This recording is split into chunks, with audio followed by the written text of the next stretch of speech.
Today we are bringing all of the MMA news straight to you with timestamps if you'd like to skip to any part of the video. Hello everybody and welcome back to another video. If you're new here, my name is Kyle. I'm your guy with too many YouTube channels, and welcome back guys to everything that you missed in MMA this week, guys. Like I just said, timestamps are there. If you'd like to skip to any particular part, we're going to cover everything that you may have missed or you already know about. We have some banger fight announcements that I am excited to talk about. I'm excited to talk about pretty much everything in this video, and potentially one of the greatest cards of the year. Guys, I won't say anything else. Let's get into it. I want to start off with something that you guys have probably already seen. So Dana White came out with this banger video after UFC 300. We're not going to watch the whole thing. You guys might have seen it, but Dana White has been paying attention to YouTubers. My point being, like, not the general MMA media, because he called out people like MMA experts, Lucas Tracy being one of them, and Dana White just compiled everybody who was saying something negative about UFC 300 online, no matter what they said afterwards, because I know MMA experts talked about it for a little while, and like really early before UFC 300 happened,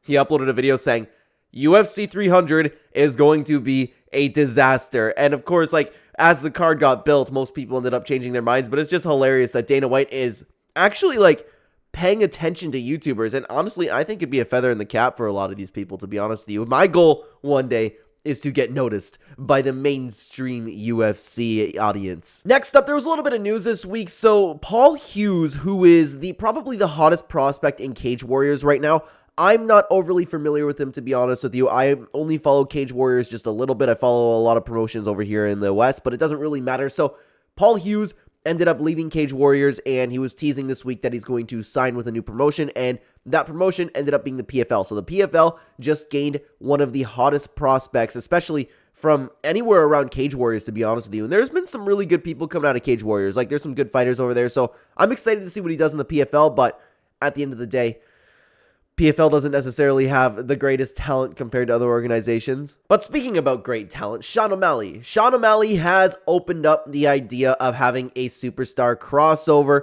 boxing match. To use his words, he said that he is two sick performances away, so two really good performances away from having a super fight. And I know that Ryan Garcia said that he wanted to box Sean O'Malley. I still don't like it when fighters who are active champions want to just... I don't like it when fighters, to be honest, you want to go and fight up in weight. Actually, now that I'm thinking about it, really interesting how Sean doesn't want to go up and fight Ilia Topuria. He wants a boxing match because probably it's easier. I would imagine Ilia Topuria would steamroll Sean O'Malley, but I guess it doesn't really matter. I don't know if we're going to do it. I don't think Dana White will ever do it.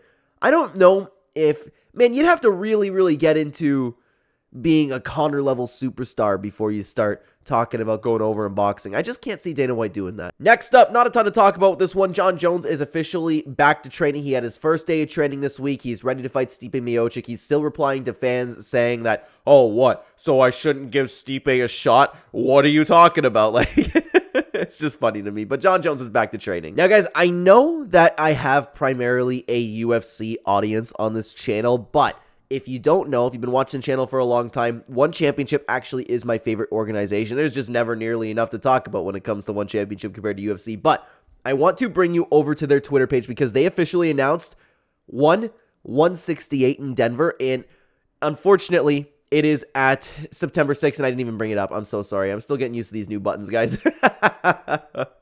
September 6th, 8 p.m. ET. They are putting together one of the best cards that I have seen in a while. This has potential to be card of the year, and it's only 4 fights. But, like, I'm not saying 4 fights on the card. It's just these 4 fights that have been announced. We have Young versus Stamp. Might have pronounced that wrong. Haggerty versus Superlek. Ruotolo versus Musumeci. And Harrison versus Sexan. All of these are title fights. All of these are bangers. There's no way this card doesn't deliver. One Championship always delivers.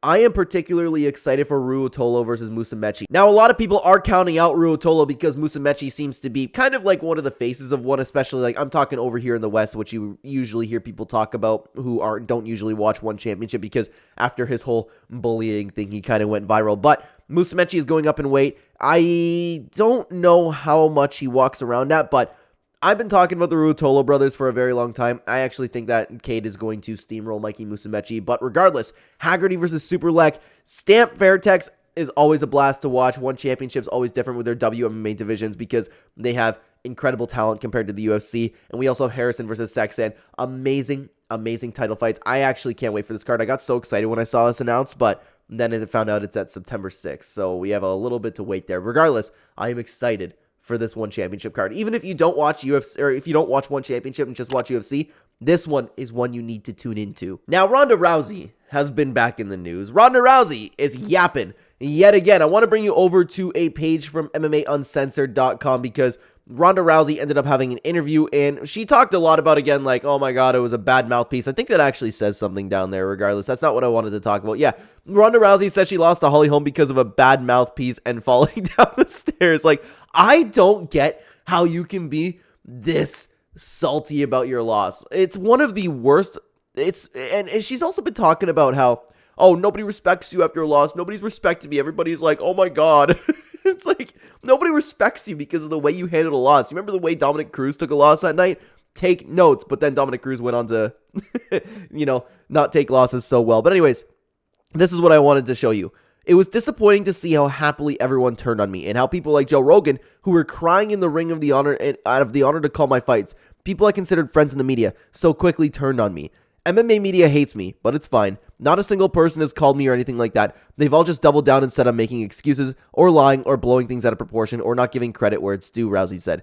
No, I have not received a call from Joe Rogan or other media members. I'll be waiting on that call forever. Like, oh my god. Oh my god. Like, I don't understand how you could be this delusional. That is crazy. Yeah, let me tell you that again, okay? MMA media hates me. Yes. Not a single person has called me or anything like that. Understandable. They've all just doubled down and said I'm making excuses. You are making excuses. Or lying. Yes. Or blowing things out of proportion. True. Or not giving credit where it's due. Absolutely. That's all you've been doing. Lying, blowing things out of proportion. Like, you expect me to believe that you lost that fight because of concussions or falling down the stairs. You have taken one of the worst losses of all time. I can't understand that. I don't get where she's coming from. I don't know why she can't just say, oh, the better fighter on the night. I fell down the stairs and like, what am I now? And what am I? It's ridiculous, dude. Now, before we get into the fight announcements, I want to bring you over to one of the biggest trending posts on the UFC subreddit. We like to take a look at what's been trending in the UFC realm. And this was only posted at the time of recording this video, which is, you are seeing this yesterday. That's when I recorded, 19 hours ago. And out of everything that's been posted on the week, this is one of the most upvoted, commented on things. These gloves, don't look so great. And actually, I've seen a lot of UFC fans talking about this, and I don't think they're anything spectacular, but I don't see an issue with it, to be honest with you. A lot of other organizations have different gloves, and it doesn't really bother me. I'm just indifferent to it. That's all. But I understand the people criticizing it, that you can't go wrong with the black gloves that the UFC had and the red and blue tape on them. It's kind of iconic for the UFC, so we'll have to see it in the octagon before I kind of have a strong opinion on it, but I don't think I will either way. All right, so before, like I said, we have all the fight announcements that I am so excited to talk about, but before we get into that, I want to talk about potential fights that aren't announced, but things that might be going somewhere. I have a list of all of these, so I'll be looking at my screen and I'll be reading them to you. So, Davison Figueiredo called out Dominic Cruz for UFC 303. Jacob Malkoun said that he's fighting Bo Nickel at UFC 302. Nickel's team said that's not true. Mohamed Mokaev called out Joshua Van for June 22nd. Leon Edwards versus Bilal Muhammad is at UFC Manchester, according to Leon Edwards' coach. Leon's fighting 100%. The opponent is 99% Bilal Muhammad.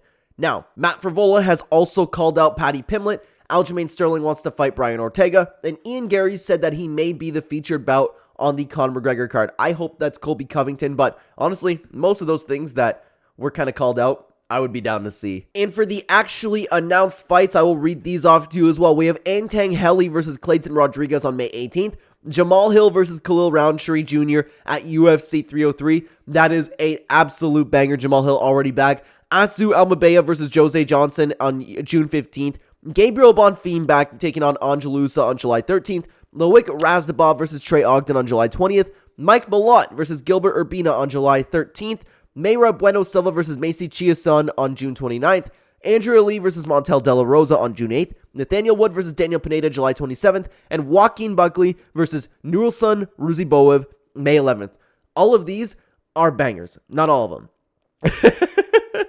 There's so many fights that I want to see. Like, I would love to see Clayton Rodriguez back. Jamal Hill versus Khalil Roundtree is amazing. I love watching Azu Amabayev. I'm interested in seeing Gabriel Bonfim back. Mike Malott, same. I want to see how he turns around. Nathaniel Wood, Daniel Pineda is going to be fun. Joaquin Buckley versus Rousey Boev is going to be probably the best fight out of all of these. I like Joaquin Buckley. I like watching Rousey Boev as well, and this is going to be a good test for both of them. All of these fights, I am so here for. Speaking of things that you may be here for, guys, check out this video on screen right now. I'll see you either there or in the next one. Take care.